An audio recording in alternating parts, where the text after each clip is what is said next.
Vamos lá, gente. Boa noite. Então, vamos lá. Alguns recadinhos para já deixar aqui gravado para o pessoal. Ai, meu Deus, estou travando. Então, tá. A prova de vocês vai ser do dia 4 ao dia 10, né? Então, a nossa disciplina é uma disciplina DIP, né? No qual eu fiz a primeira avaliação e a segunda avaliação vem da instituição, tá?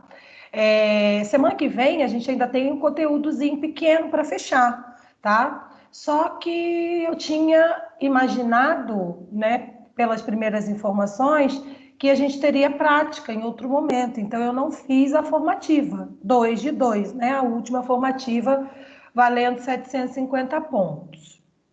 Então, o que a gente vai fazer?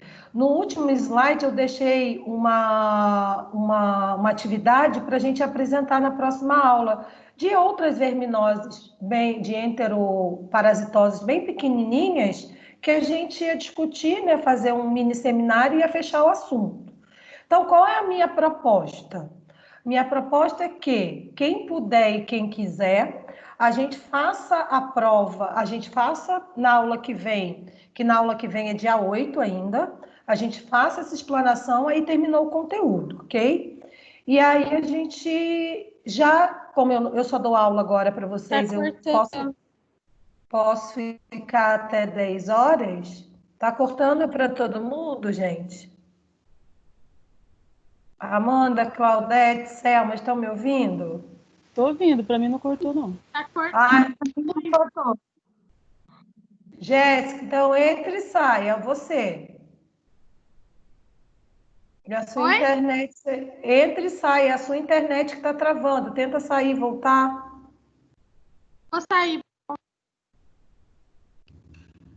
Dela está cortando. Então, qual era a minha proposta, gente?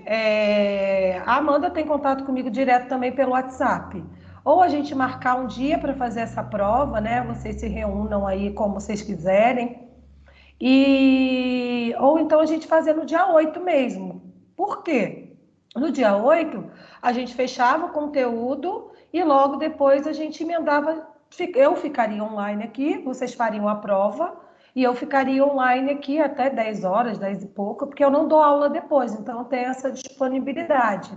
E aí a gente, né, vocês ficariam com feedback comigo aqui para fazer a prova, para não fazer a prova sozinho, tá? Mas também quem quiser fazer a prova sozinho, ok, tá de boa, o conteúdo tá de boa, o livro didático ele tá muito bom, então ele não, eu acredito que a prova não fuja muito daquilo que está no livro, que a gente vem passando aqui, mas eu ficaria mais segura se a gente conseguisse se organizar e fizesse essa prova na segunda-feira, dia 8, após a nossa aula. Então, a gente terminaria 8, 8 e 10, e depois a gente emendaria e faria a prova todo mundo junto. O que vocês acham? Eu topo. Para mim, tá ótimo. Então, Amanda, depois você faz esse favor para mim, reforça isso no grupo que eu vou ficar à disposição no dia 8 para tirar dúvida. Quem quiser fazer dia 4, dia 5, tudo bem. Mas quem quiser um suporte, achar melhor, ficar mais segura, eu estou me propondo a ficar aqui com vocês depois do horário de 8 e pouco até vocês finalizarem a prova, tá? Porque eu não tenho aula depois, então eu posso fazer isso com a turma de vocês, tá bom? Pode deixar que eu mando sim lá no grupo. Então, tá bom. Então, perfeito. Então, vamos começar hoje. Essa aulinha é bem legalzinha, mas depois dessa aula talvez nunca mais vocês comam macarrão, aquele talharim, mas fica a dica aí. É bem legalzinho, eu gosto muito dessa aula. Então, a gente vai falar hoje um pouquinho sobre as tênias. Então, ó, a doença causada pela tênia, né? Nós temos dois tipos de tênias, que a gente chama de tênia sólio e a tênia saginata, né?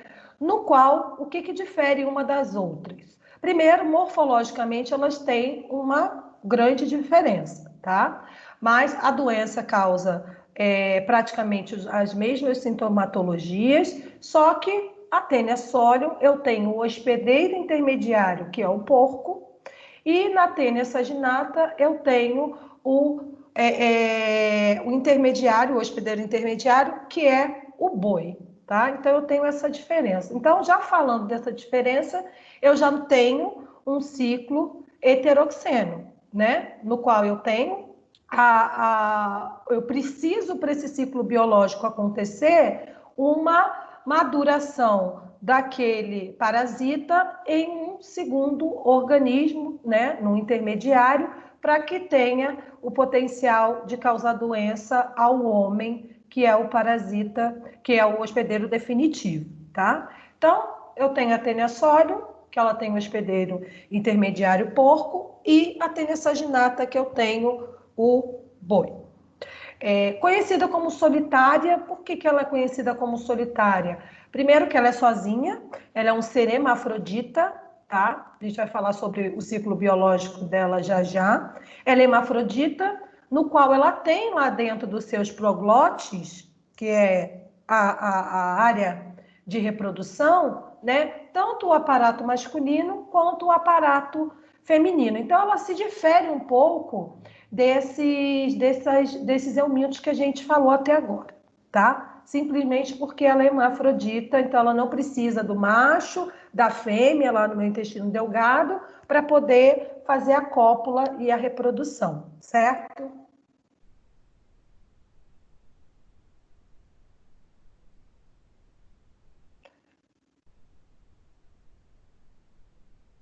Aí eu tenho a Taenia solium, ó, a morfologia da Taenia solium, um verme adulto, onde seu hospedeiro intermediário é o porco, tá? Então, morfologicamente, e é muito interessante a gente observar a morfologia, porque difere-se um pouco dos outros verminoses, essa morfologia desses proglotes, daqui a pouco vocês vão ver o que é isso, que nós vamos achar lá no exame parasitológico de fezes, tá? Então, eu vejo pedaços dessa tênia, né, tanto da solium quanto da saginata, nos meus exames lá de laboratório, né, exame parasitológico de fezes.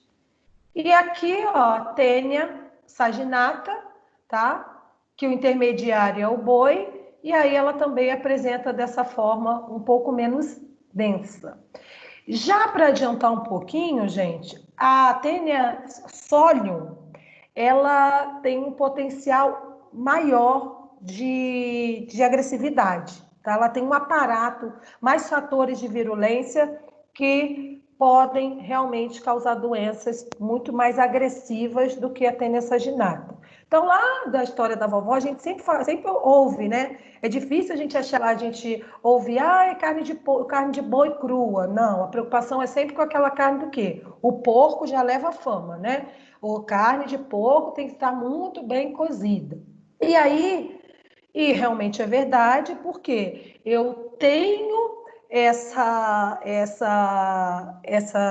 verminose da tênia que fica lá principalmente na área muscular do porco, né? E aí a gente comendo essa carne mal cozida, ela pode sim, o homem pode ser infectado. Então eu tenho processos de quê? Né? Eu brinco assim, quando eu compro carne de porco, o que eu faço? Primeiro eu vou lá no açougue do seu Zé, lá tal, compro a carne. Então ela não resiste temperaturas ao extremo, tanto frio quanto a cocção, o aquecimento. Então, o que a gente faz? O que é ideal a gente fazer? Né? Se eu vou comprar carne lá de um açougue, que eu não sei muito a procedência, ou isso ou aquilo, o que eu faço? Eu compro, congelo a carne, para no dia seguinte fazer o descongelamento e aí sim fazer a cocção, né? O preparo para o consumo. Tá? Então, isso é uma boa dica para a gente não se preocupar com os ovos da tênia. E aqui, ó, gente, ó, já vamos começar a observar um pouquinho as diferenças, tá vendo? Ó, a Taenia solium de um lado e a Taenia saginata do outro. Eu tenho a cabeça da tênia, tá? Que nessas cabeças, olha, reparem, na Taenia solium eu tenho essas boquinhas que a gente chama aí, ó, que parecem uns olhinhos, mas são umas boquinhas, que são as ventosas, né? Então, se eu tenho ventosa, eu tenho o quê? Um local onde ela vai fazer o quê? Aderir, que é lá no meu intestino delgado, para fazer o quê? A sucção do metabólico para ela, né, crescer e se reproduzir, tá? A cabeça da tênia, já vamos analisar primeiro a cabeça aí. Lá na cabeça da Sólio tem esses tufezinho aí, tá vendo? Como se fosse cabelo, que a gente vai conhecer ele daqui a pouco. O que que acontece? Ele é uma estrutura que parece uns espinhos.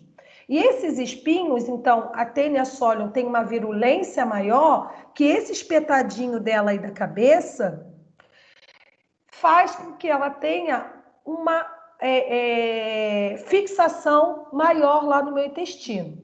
E se eu tenho essa estrutura aí que lembra espinhos, o que que vocês vão imaginar? Ela vai se agarrar na minha mucosa intestinal e pode causar uma hemorragia bem grave. Então, de comum aí, primeiro eu tenho o quê? Na cabeça da tênia saginata eu não tenho cabelinho, não tenho nada, é liso. E na cabecinha da tênia Solium eu tenho esses cabelinhos, daqui a pouco a gente vai conhecer eles melhor. Mas ambas têm o quê? Na sua cabeça eu tenho ventosas, tá? Então, ambas vão fazer o quê? Aderir lá na minha mucosa intestinal e sucção para os seus metabólicos, tá?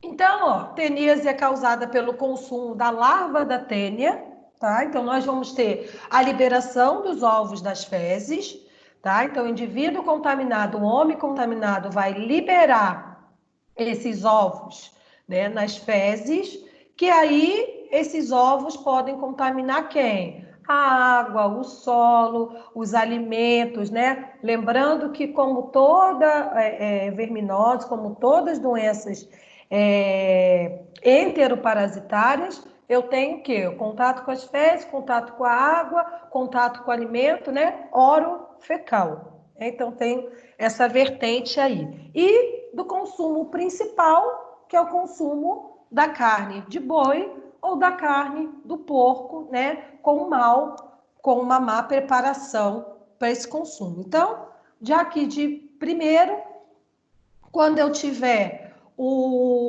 a doença teníase, eu tenho que ter o consumo dessa larva.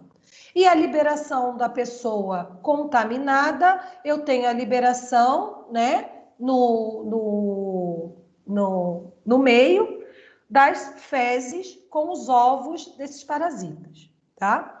Lembrando, a tênia, tanto a Sólio quanto a saginata, elas vão viver, elas vão ter sua maturidade sexual, né, onde elas vão se reproduzir, aonde? Lá no meu intestino delgado. Ah, Nicole, por que sempre o intestino delgado? Por que sempre o duodeno, né? Porque são relações ali que tem muito suprimento para elas crescerem. Então, aquele local é um local mais propício para que ela consiga maior, né? Como ela cresce muito e muito rápido, são a melhor localização para que ela consiga retirar esses metabólicos para ela conseguir o quê? Crescer e se reproduzir, tá?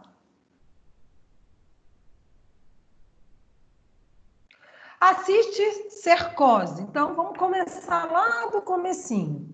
Eu tenho a ingestão dos ovos da tênia, que eu falei para vocês. Eles são liberados, né? Eles são liberados após as fezes, eles são liberados lá na água, no solo, o que for.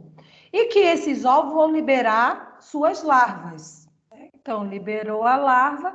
Eu tenho, aqui, gente, eu não tenho larva filarioide, eu não tenho larva rabidicoide. Por quê? Rabidioide, por quê? Porque eu não tenho fase larval ali. É só o ovo, libera o embrião vira uma larva. E aí começa. A larva tem capacidade de atravessar mesmo o meio ácido do estômago e também, como as outras verminoses, podem também extravasar a corrente sanguínea e infectar outros órgãos, tá? Mais para frente a gente vai falar sobre outra doença relacionada, principalmente a tênia Solium, que é causada a cisticercose. Dessa forma, as larvas podem atingir outros órgãos do corpo, como músculo, coração, olhos, e em formas mais graves, essa larva consegue chegar até o sistema nervoso, que aí eu chamo de quê? Neurocistocercose, tá? Chegou ao sistema nervoso, ao meu encéfalo. Aqui, ó.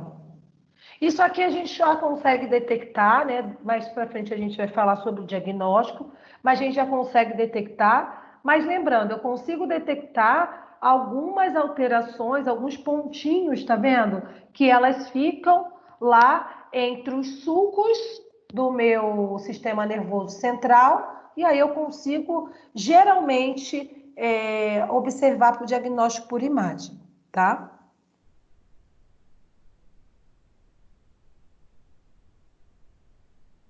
Então, a ateníase, que é a doença, é causada pela forma adulta da tênia. Então, tênia sólio relacionada ao hospedeiro intermediário, o porco, suíno, e a tênia saginata, o intermediário, o hospedeiro intermediário, o boi, né? Bovinos.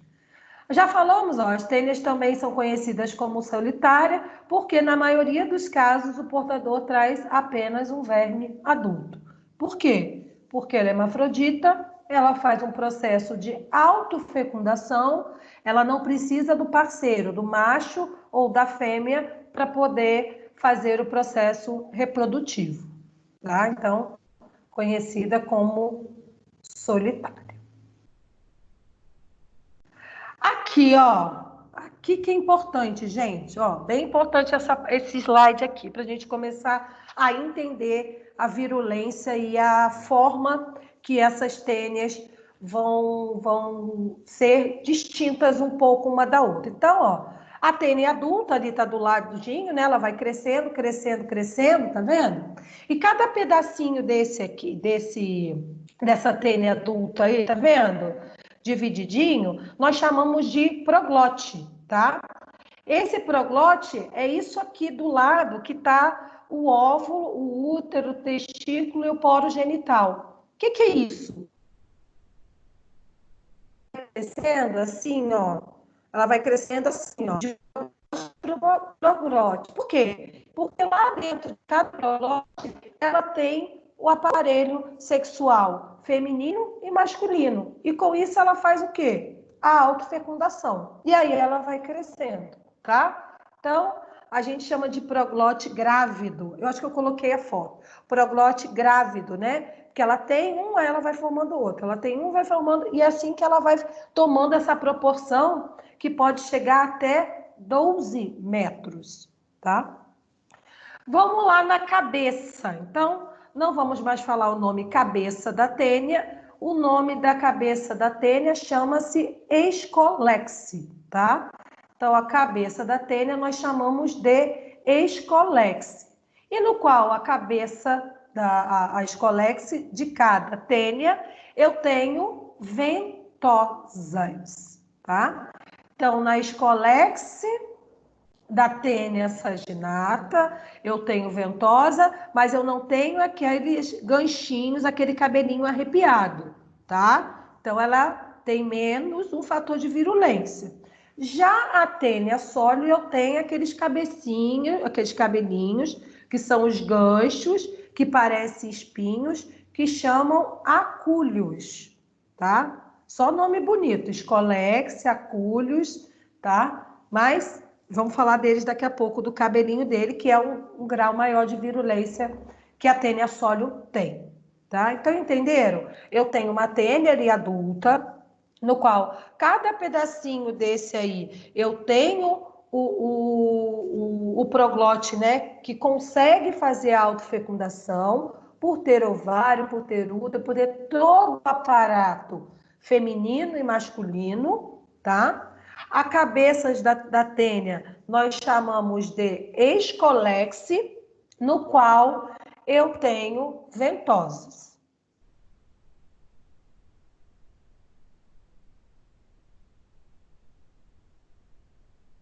Ah lá, ó, são altamente competitivas pelo habitat, sendo hermafroditas. Por que que elas são hermafroditas? Porque elas têm os proglotes, que dentro de cada proglote ela tem aparelho feminino e aparelho masculino, tá? Então ela não necessita de parceiro, né? Sexo masculino, sexo feminino, para fazer a cópula, né? E gerar os seus ovos. Então ela gera o ovo sozinha. O homem é portador da verminose e apresenta a tênia no estado adulto, no seu intestino delgado, sendo o portador definitivo. Então, o portador definitivo da tênia, né, é o homem.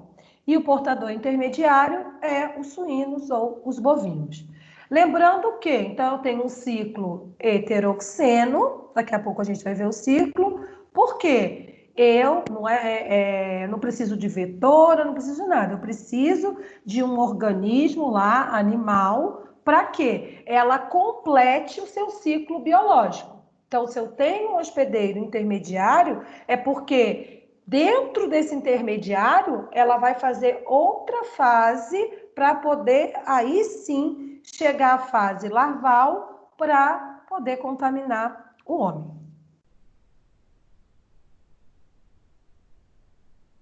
Ó, que lindo, gente. Amei essa foto. Então, ó, a tênia sólio. Tá vendo essas boquinhas aí lindas, né? Não é uma boquinha, a gente chama que são as ventosas da minha tênia, tá? Da minha tênia sólio. Então, ela tem aproximadamente 4 ventosas com essa coroazinha aí, agora vocês estão vendo mais nitidamente, que parecem uns espinhos, que são chamados de acúleos. E esses acúleos, eles têm um grande fator de virulência para essa tênia, porque vocês imaginam isso lá na mucosa do meu intestino delgado. Ela consegue inserir as ventosas e ainda, ó, ulcerar, né? Porque esses acúleos servem para quê? Para ela se fixar mais ainda. Então, ela se fixa e ela suga com essas boquinhas que a gente chama de ventosa. Então, a tênia sólida, ela tem um maior grau de virulência, por quê? Porque ela tem essa coroa dupla, chamada de acúleos, que serve para quê? Fixação no meu intestino. Então, ela, e como, repare ali, ó, é um espinho mesmo, parece um espinho cortante, e ela faz o quê? Se ela vai ficar ali fazendo o quê? Ó, ulcerando aquela região. E se eu tenho a ulceração da mucosa, provavelmente eu venho a ter o quê? Um sangramento, tá? Um verme grande, que forma de fita, né? Que pode chegar até 12 centímetros. Foi o caso maior descrito até hoje.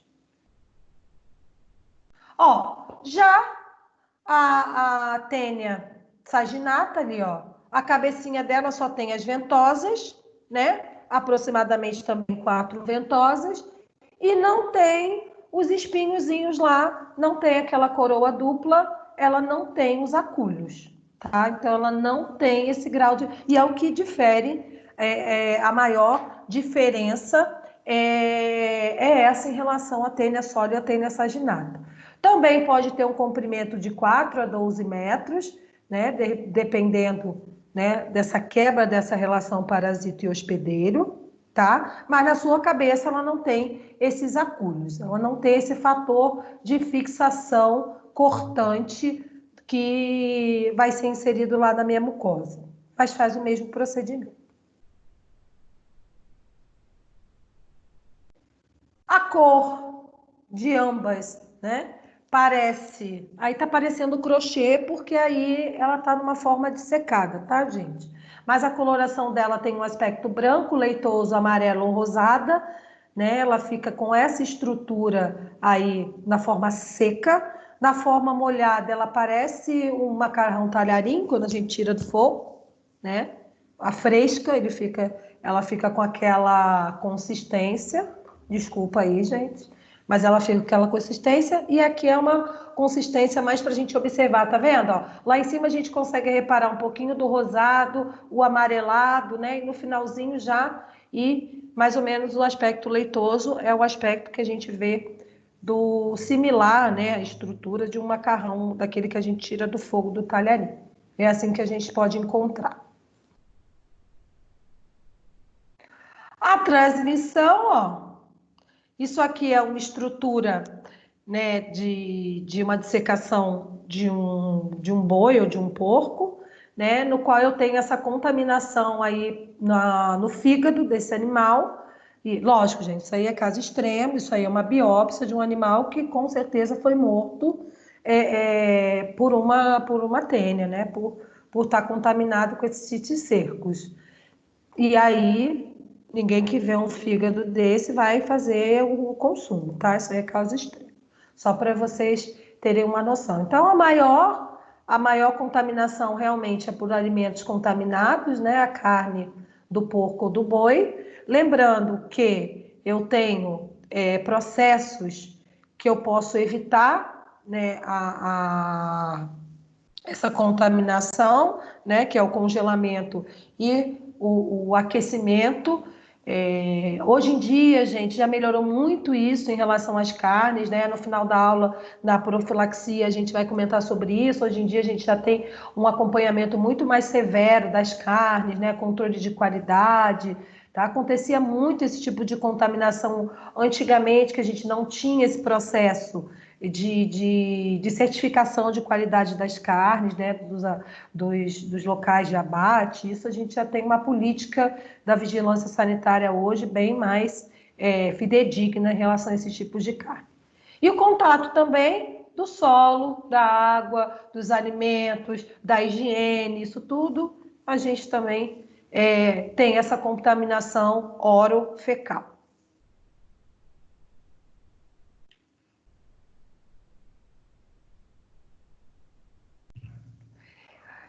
E aí a teníase e a cisticercose. São doenças distintas causadas pela mesma espécie de parasita, entretanto, em fases de vida diferentes. Né? Então, uma eu estou falando de fase de ovos e outra eu estou falando de fase de larva. Tá? Então, o homem vai conseguir ter acesso a esses ovos viáveis, que a gente chama, aí eu não coloquei, é como se fosse um grãozinho, né, de arroz, né, um pouquinho maiorzinho, que a gente chama de canjiquinha, e eles são da tênia solium apenas. Então, essa ingestão desses ovos, eu posso vir a ter essa cisticercose.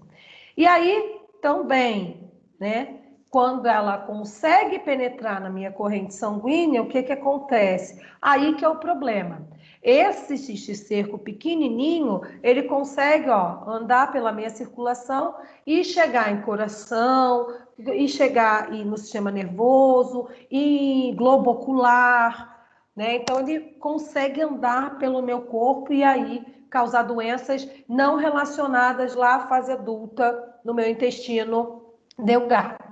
Ela consegue penetrar outros órgãos. E aí, ó, frutas, verduras, hortaliças que não foram higienizadas de forma correta pelo consumo também de água contaminada. Então, a teneassólio, o que difere a teníase e a cisticercose é a ingestão ou contato com essa tênia, mas em fases diferentes. Ou na fase larval, que eu vou ter a teníase, ou na fase de ingestão do cisticerco, né, esses ovos viáveis, que podem me causar outro tipo de enfermidade. Por quê? Vai ser levado pela corrente sanguínea, eu tenho que, eu sempre falo para vocês, o sangue é um sistema de quê? Transporte. Então, vai transportar e ela pode colonizar outros órgãos.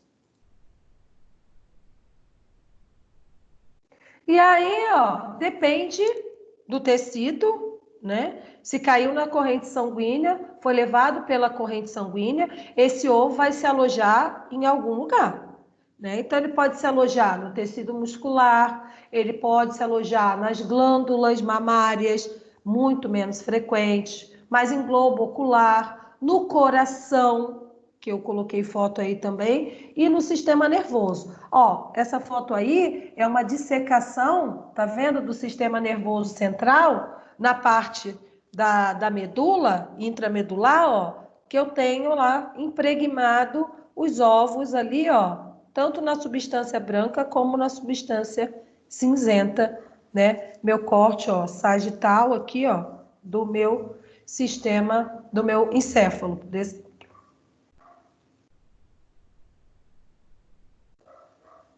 Então, ó, a neurocisticercose acontece dessa forma ali, ó. Os ovos da tênia são ingeridos pelo porco, o ovo vai se transformar numa larva, o homem ingere a carne de porco mal cozida e, ó, tem o caminho do intestino para reprodução, né, e crescimento, e ou vai se alojar no meu outros órgãos a partir do músculo, cérebro e etc, né? A partir do momento que eu tenha a corrente sanguínea, esse cisticerco. Então, é bem simples, gente, não tem muito mistério. Aí, ó, tá vendo? Aí é uma tênia é uma tênia sólio, tá vendo? Isso aí, ó, tá vendo? Escolex, olha lá que bonitinho. Escolex é a cabeça, né? Aí ela tá apresentando 5 ventosas, né? E cada ventosa ela tem o quê? Os seus acúlios. E aí, esse acúlios, olha lá, ele vai, ó, fazer um sistema de quê, ó? Fixação no meu órgão. Os ovos da tênia podem contaminar o solo, a água, os alimentos e podem ser responsáveis por contaminar outros animais, outras pessoas que podem adquirir a cisticercose. Aí, a cisticercose ocorre quando eu tenho essa ingestão, né? E a cisticercose não consiga chegar lá no meu intestino delgado, para ela fazer esse tipo de crescimento, tá? Então, tem 2 tipos, ou ela vai cair na corrente sanguínea, ou ela faz o trânsito normal, ou, além de tudo, pelo tamanho, daqui a pouco a gente vai ver de forma de tamanho, ela consiga fazer essa liberação e eu tenho essa ligação para o meu sangue, e aí eu faço essa cisticercose. Daí, ó, a tênia fresquinha ali, bonitinho, os acúlios fixados no meu órgão. Olha lá, ó. O ciclo dela é um ciclo, aqui é o ciclo do porco, tá? O ciclo da tênia é um ciclo heteroxeno. Olha lá, o porquinho ali de intermediário. Então, ó, o homem sadio vai ingerir a larva ela vai lá para o meu intestino, né? Consegue passar lá pelo meu estômago, mesmo com pH ácido, consegue chegar até o intestino. Lá no intestino ali, tá vendo aquele pedacinho que está escrito autofecundação? É aquele proglótide que eu mostrei para vocês lá na figura anterior. Ali dentro eu tenho todo o aparato feminino e masculino, faz a autofecundação por ser hermafrodita, a liberação dos ovos através das fezes, o hospedeiro intermediário, o porco, né, aqui, vai fazer a ingestão dos ovos. Lá no meu músculo do porco, né, eu tenho a formação da larva, né? Essa larva vai se depositar nessa forma de cisticerco, e aí a gente faz o quê? Ingestão da carne. E aí é o ciclo da tênia sólida.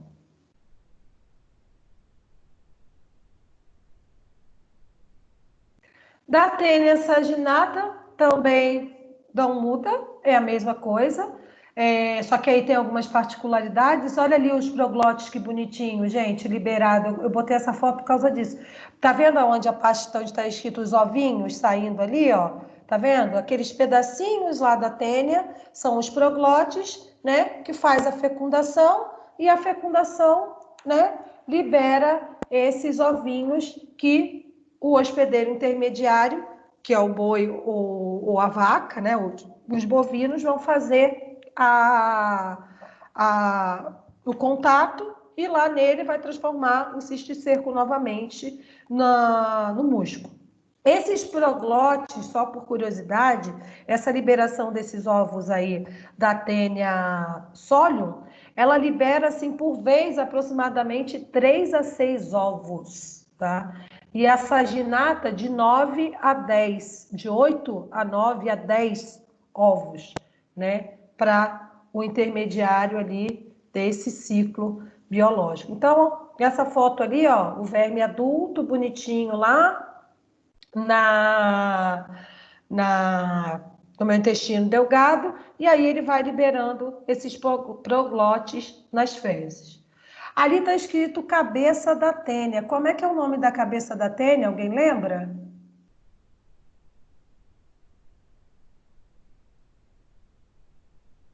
Pessoal? Escolex. Exatamente, escolex, tá? Então não vamos mais usar o termo chulo, cabeça da tênia. Vamos falar escolex. E na escolex, olha que pergunta difícil, podem cair numa pegadinha. Na escolex da tênia solium, eu tenho a presença de acúleos. Na escolex da tênia saginata, eu não tenho acúleos, que é aquela coroa, aquela crista, coroa dupla, que vai fazer a fixação e, consequentemente, ulceração no meu intestino delgado.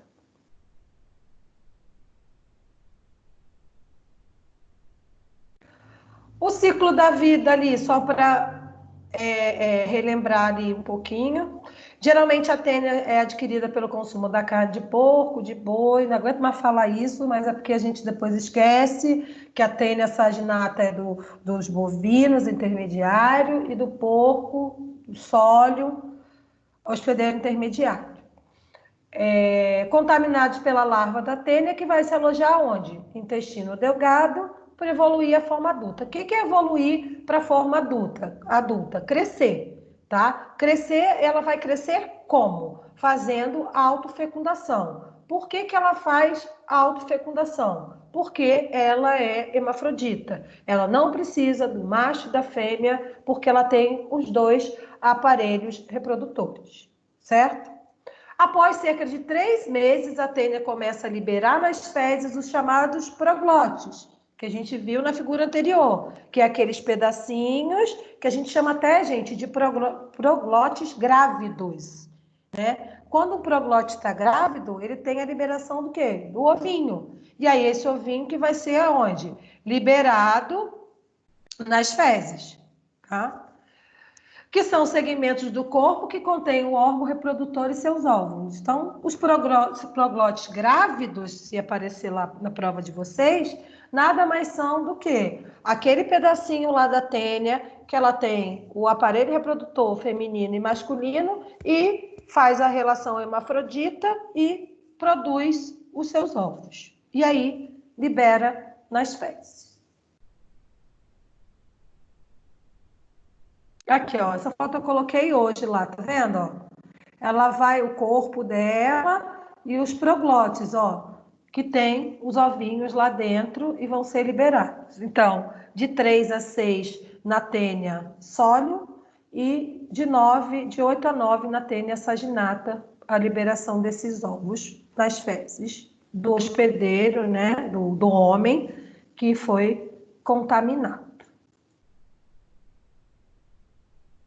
Aqui também, gente, é raro, mas acontece, eu tenho a cisticercose cardíaca, tá? Então, é quando eu tenho essas larvas, elas conseguem chegar até o meu músculo cardíaco, né? Lesar aquele meu músculo cardíaco, né? Pela quantidade que eu tenho ali, e aí ela vai me dar características, mudar características orgânicas do paciente, principalmente no músculo cardíaco.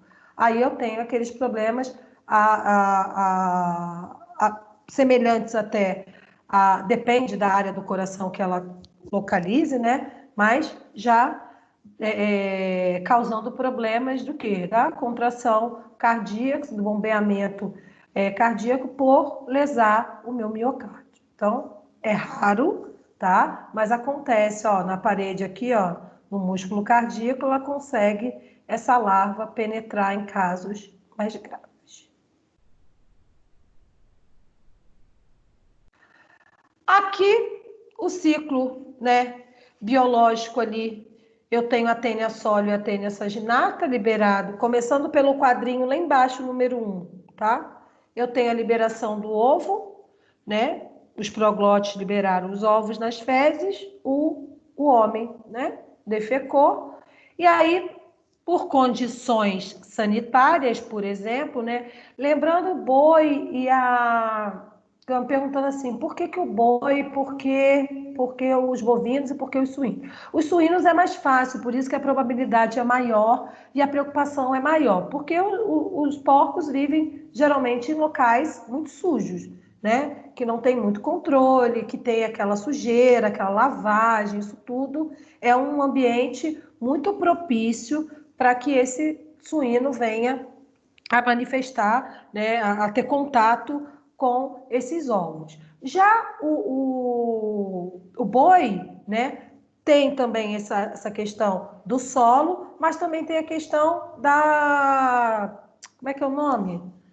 Do matinho lá, eu esqueci o nome, que eles também vão comer, né, do pasto, digamos assim. Então, tem a parte do solo, mas também tem a parte do pasto que ele vai conviver, vai comer lá o seu alimentinho lá bonitinho.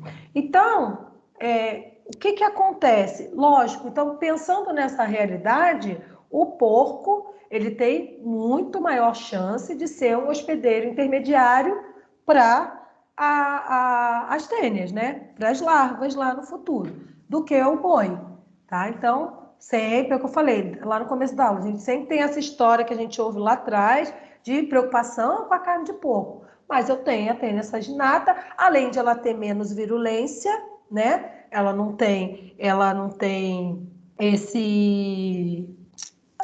os acúlios, né? Ela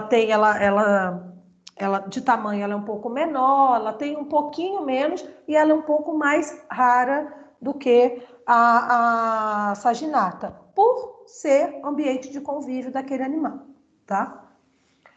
Então, ó, aqui tanto o porco quanto o boi, o ciclo é o mesmo, tá? Eu tenho esses ovos penetrando a circulação e se alojando na musculatura de ambos os animais, formação do cisticerco, o homem faz a ingestão desse cisticerco, começa o processo de infecção, consigo aderir pela escolexe, né? O que é a escolexe? Pela cabeça, que tem as ventosas lá no meu intestino delgado.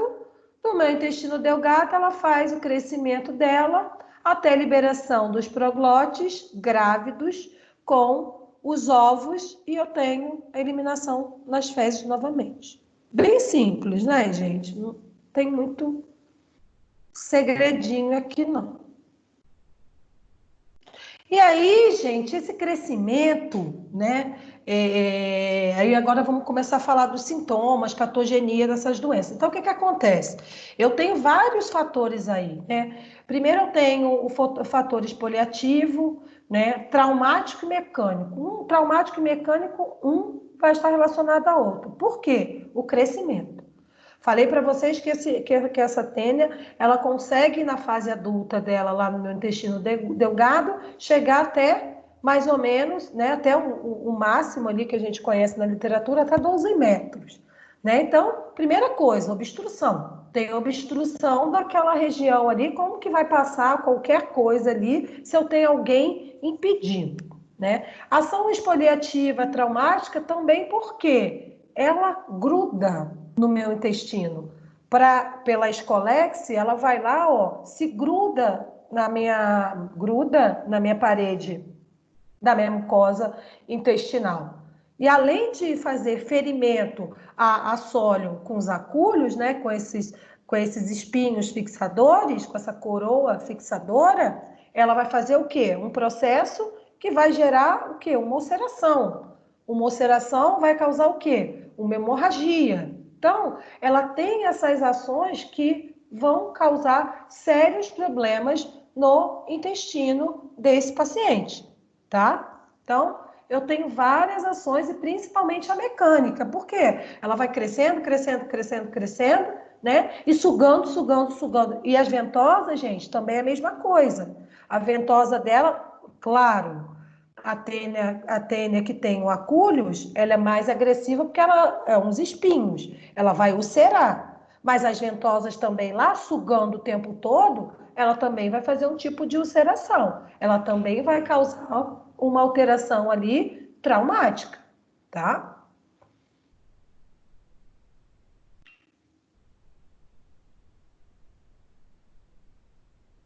E aí, como toda enteroparasitose, né? Enteroparasitose são parasitoses que vão acometer o meu trato gastrointestinal, tá? Então, como a maioria das enteroparasitoses, elas vão o quê? Aparecer aquelas perturbações gastrointestinal, dor, náusea, perda de peso, enjoo, tudo aquilo, aquele comum ali para aquele quadro de perturbação intestinal, tá? Alteração na motricidade e redução da secreção digestiva da mucosa. Então, eu tenho redução também do aparelho digestório, tá? Que vai diminuir a secreção daquela mucosa e eliminar. Tem alteração do pH.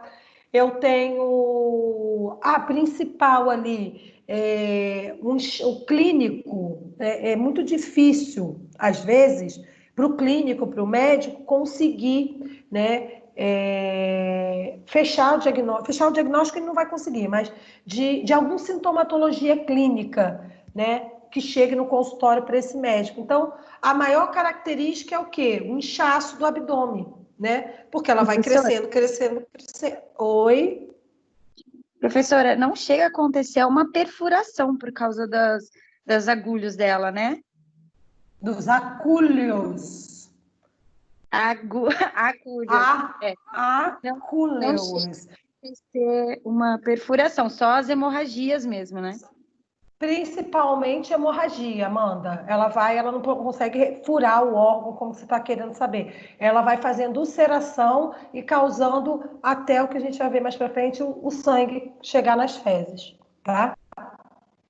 E aí eu tenho essas hemorragias, né? Geralmente são mais frequentes em indivíduos que tenham a tênia saginata, sóleo, que tem esses acúlios que vão fazer a ulceração lá na minha mucosa intestinal, tá? Perda de peso e pelo tamanho eu consigo, às vezes, em crianças, o médico conseguir associar isso a exame clínico, né? O exame físico que a gente fala daquele paciente.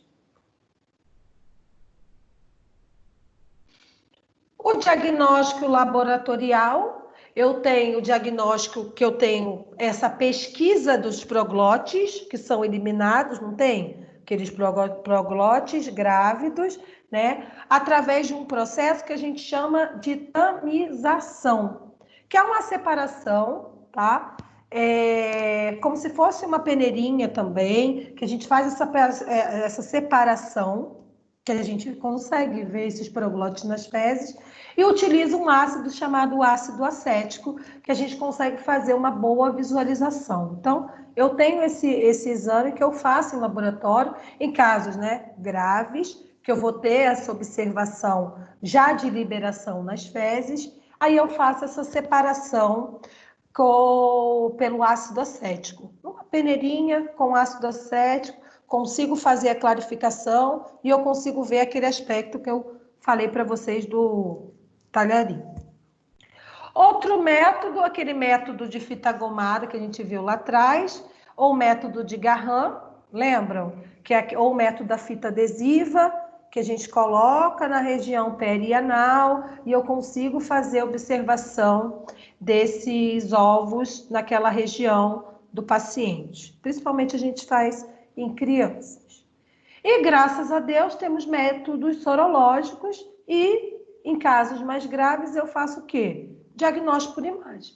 Uma tomografia, uma ressonância, né, dependendo do órgão que foi acometido no caso de cisticercose. Então, alguns métodos imunológicos eu tenho. O PCR, eu já tenho, né, a informação da biologia molecular, eu já tenho o número de pareamento de bases, igual eu falei para vocês naquela aula de sequenciamento, ele já foi sequenciado, a gente já tem os marcadores de base, a teniasaginata tem 100 pares de base, mais ou menos, e aí eu consigo fazer esse diagnóstico por PCR, tá? Então, eu consigo fazer essa corrida em gel de agarose e clarear ele ali, esse processo de bandeamento por cloreto de etídeo, né? Revelar esse exame para o cloreto de etídeo, tá? Olha só, eu gostei muito dessa foto, gente, eu não sei se vocês já estudaram a fundo o PCR, mas tá vendo ali, ó, por exemplo, o gel de agarose, vamos supor, isso aqui é um gel de agarose, tá? No qual lá em cima tem o númerozinho da amostra, ó, na amostra 1, 2, 3, 4, 5, 6, 7, 8, 9. Lá tá acima, lá é a amostra, né? Então, eu coloco a amostra ali, né, que eu faço, e ali do ladinho, ó, tem 600 pares de base, tá vendo? 600 PB, 328 PB, 286 PB e 100 PB, tá? Então, eu corro esse gel ali de agarose por polaridade, né? Que eu tenho um aparelho, esse aparelho que é acoplado nessa bandeja de gel de agarose, e o DNA da minha amostra, ele tem potencial negativo lá em cima. E aí ele corre para o potencial o quê? Positivo, de acordo com o pareamento de bases que eu coloquei lá para o meu estudo. Aí, conforme ele vai correndo, eu fecho o pareamento de bases nitrogenadas. Então, o pareamento está ali do lado e eu corro nesse gel de agarose. Isso é um exame de biologia molecular, que vocês vão ver muito disso aí, que é o que a gente trabalha no dia a dia. Profilaxia, né? Profilaxia, orientação à população, tratamento, saneamento básico, ali, ó, o cozimento ou congelamento da carne, tá? Façam assim, compre a carne do açouguinho do seu Zé, congele, descongele no dia seguinte e cozinha, zero problema, tá? Se eu fizer esses dois procedimentos em relação à carne, ó, bacaninha, show. Mas se for comer lá do açougue do seu Zézinho ali, cozimento bastante alto, né, para não comer essa carne mal cozida. Lembrando que aqui eu também tenho outras contaminações via alimento, eu tenho contaminação da água, né, tenho contaminação orofecal, né, mas a principal é via alimentar. Então, eu tenho alguns antihelmínticos, né, o praziquantel, a niclosamida e o tratamento empírico. O que é tratamento empírico? O paciente chega para mim, né? Isso serve, gente, para antibióticos, serve para tudo. Tratamento empírico é aquilo. Eu dou um antihelmíntico, se eu suspeito de alguma parasitose, eu dou um antihelmíntico e faço os exames, né? Então, por exemplo, o que a gente aconselha principalmente em infecções bacterianas? Eu não vou deixar de tratar uma infecção urinária, por exemplo, né? Eu tenho a certeza que provavelmente é uma Escherichia coli, mas eu tenho outra vertente que pode ser outro micro-organismo. Então, o que eu faço? Eu faço o exame laboratorial, dou a medicação, né? Faço a cultura e depois eu corrijo o antielmítico, se for o caso, o antibiótico, se for o caso, mas eu não deixo de medicar empiricamente. Empiricamente, eu dizer o quê? O que eu ainda não sei o que é. Então, eu faço a medicação. Por quê, gente? Isso acomete muito rápido. Isso a teníase, ela acomete às vezes de uma forma muito rápida. E como às vezes ela é assintomática durante um bom período de tempo, quando eu passo a ter sintomas, eu tenho que fazer um tratamento bem mais rápido. Por quê? Porque eu tenho. Juntando, gente, a profilaxia aí, que se a gente falar aqui, a gente vai até amanhã, geralmente aonde eu encontro a maioria dessas verminoses, né? Em locais de grande relação de pobreza, sem saneamento, sem água potável, desnutrição, né? Então já tem um processo de desnutrição juntamente com um processo de uma parasitose que vai levar uma perda de peso, vai levar uma ação mecânica. Então, isso, todos os fatores eu tenho que analisar. Em caso de cisticercose, que é quando essa larva vai conseguir chegar em outros órgãos, o que eu tenho que fazer? Eu tenho que fazer, nos casos mais graves, a retirada, a cirurgia, tá? Desses órgãos. Isso aqui, graças a Deus, né? Que a gente já tem, hoje em dia, que eu falei, a gente já tem mais controle sobre principalmente os locais de consumo, né? De preparação, de abate de animais. Então, tem legislação para evitar esses abates clandestinos, né? Vigilância epidemiológica, vigilância sanitária, controle para essas carnes. A gente já tem selos de qualidade, né? Dessas carnes, né? Então, hoje em dia, isso melhorou bastante em relação antigamente, né? Então, os açougues hoje são mais fiscalizados. Para quê? Porque eu tenho que ter uma carne de qualidade e que o veículo ali, né, é o hospedeiro intermediário, é a carne, e o mau preparo dessa carne possa vir a ter essa contaminação.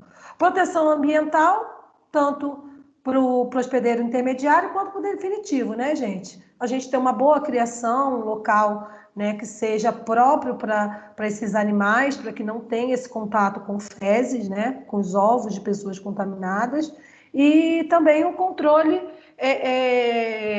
ambiental do hospedeiro definitivo, do homem, né? Daquela água, do saneamento, isso tudo a gente tem que ter em mente também, não só do animal, que vai ser abatido lá para consumo, mas também como hospedeiro, para não ter contato com o cisticerco. E educação sanitária, né? Ambiental não, domiciliar da família, para que também não tenha essa contaminação orofecal. Dúvida aí, gente? Ai, é isso. Dúvida aí, gente? Vamos lá. Eu não tenho dúvida não, professora. Ficou tudo bem explicadinho. Eu também não. Eu também não. Quer um pratinho de macarrão? Pra Olha, mim, nesse sem momento, problemas. nesse momento eu tô usando. Vocês querem um talharim, gente? Eu fiz ali. Se vocês quiserem, eu pego para vocês. Muito obrigada, professora. Eu como sem problema, que eu não tenho nojo, não. A Claudete, gente, a Claudete, ela é muito ruim, gente. A Claudete não tem nojo de nada. Eu dou Não essa tenho aula, mesmo. filha, eu vou comendo às vezes, aí tô vendo alguma aula assim, me dá. Olha que eu já tenho, ó. Nossa, Claudete, ó, filé. Deixa eu falar, então, o Amandinha, Jéssica, quem que saiu, que estava aqui? Dia 5.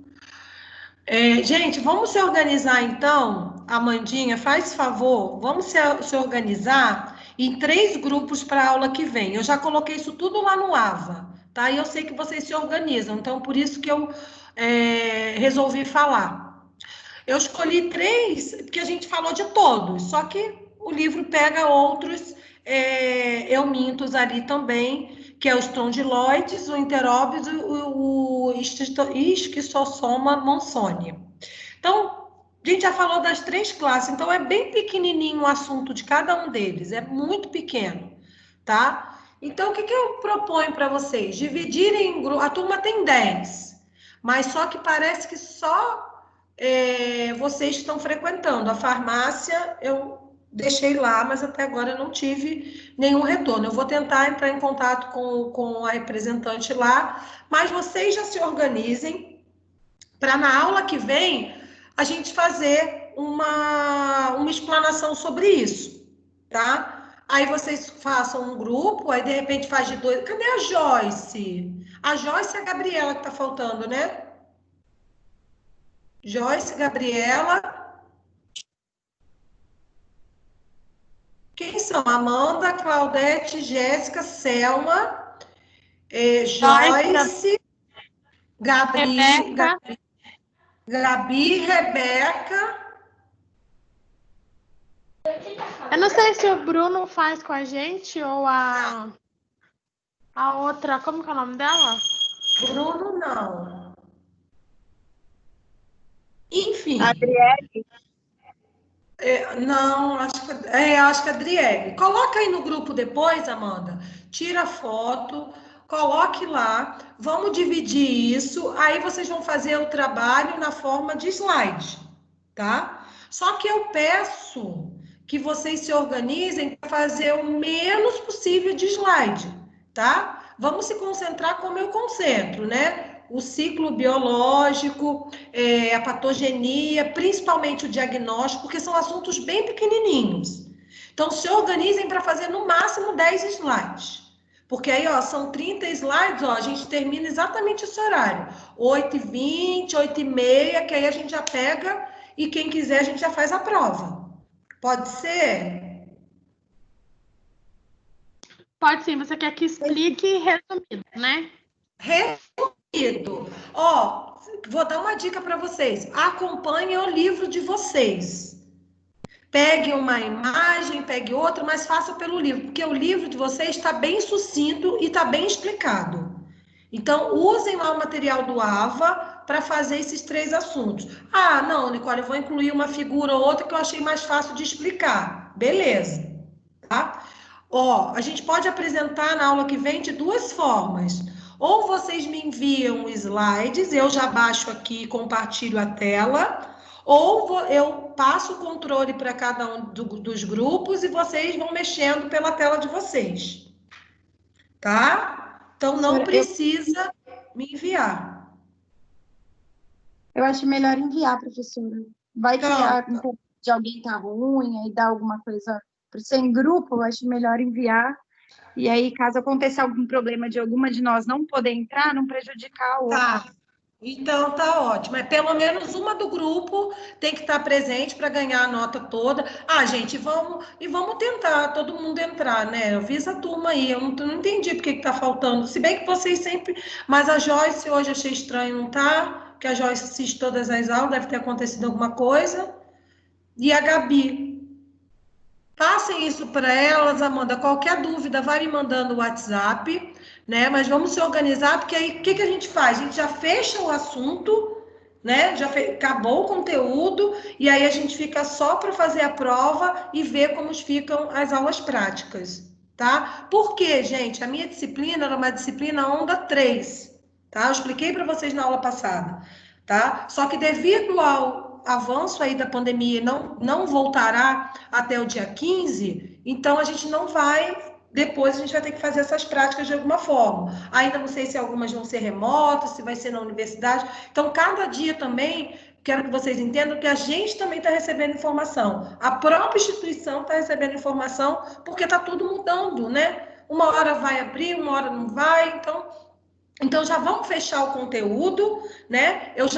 Por que eu fiquei tranquila? Eu falei, não vou dar formativa para elas agora, porque a formativa eu daria na prática, só que agora eu tenho que dar essa formativa até semana que vem, tá? Inclusive, é capaz de eu...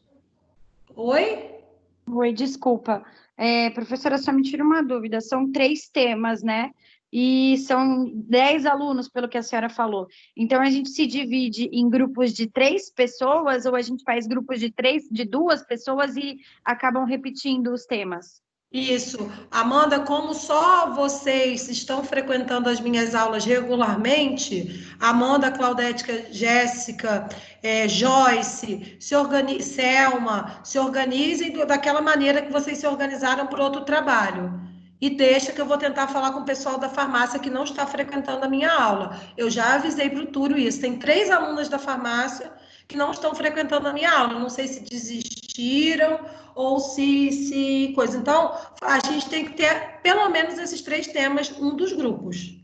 Então, tipo, Claudete, Amanda, Jéssica, Selma, Joyce e Gabriela. Já tem os 3. Aí, Rebeca também que assiste, Rebeca entra em um de vocês, tá? Mas a gente tem que apresentar esses 3 temas, ok? Tá, ok, já entendi. Obrigada.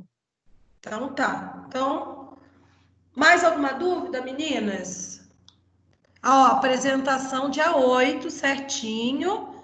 E aí, quem quiser, a gente já passa para vocês fazerem a prova. E aí, a gente já mata 2 coelhos com uma cajadada só.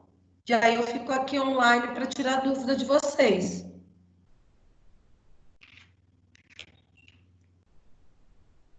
Combinado, então. Para mim ficou tudo tranquilo. Obrigada. Certinho? Boa noite. Então, tá bom. Boa noite, gente. Até. Amanda, qualquer dúvida, me manda mensagem, vai comunicando comigo, tá bom? Bom, professora, boa noite e feliz aniversário adiantado. Parabéns. Obrigada, meu amor. Feliz Amanhã eu tô férias. aniversário. Obrigada, Claudete, meninas, obrigada. Sempre pelo carinho que vocês têm por mim, vocês são uma gracinha. Feliz Tá? aniversário. Olha, tá ficando velhinha. Não tem mais, né, gente? Já não tem mais. Mas é ruim, né? Longe da família, tá pesado. Esse ano a gente mas não